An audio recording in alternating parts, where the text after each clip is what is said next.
My name is Anatsui. Well, I live in between Ghana and Nigeria.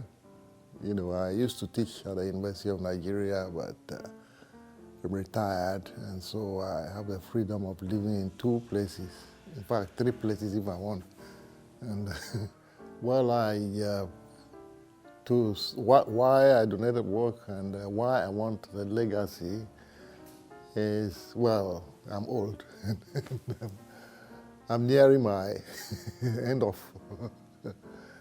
life, and at this time, one thinks about what one leaves behind. How have you helped society? Because you have lived in society all along, and society certainly has been one of the greatest helps to you. Imagine a world in which you were just alone and there's nobody else. The much that we get from society makes me think that at the end of, or before one leaves society, one has to leave something that helps the society to grow. And I thought about printmaking because of all the genres of art that I've practiced so far, the one that I see a lot of collaboration is in printmaking.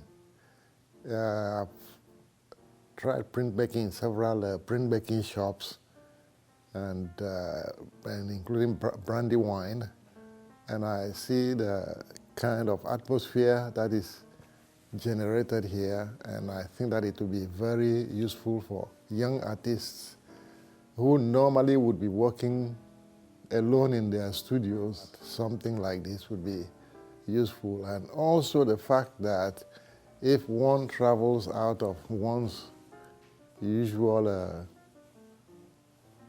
domicile and goes out, meeting other people is a very great form of education.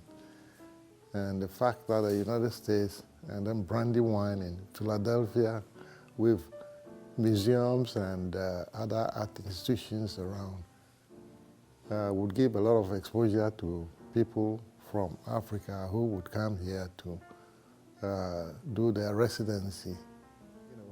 Because printmaking has so many possibilities, as I can see, that artists working in all genres or other genres have to try their hands out, and I'm sure that they would get converted into printmakers.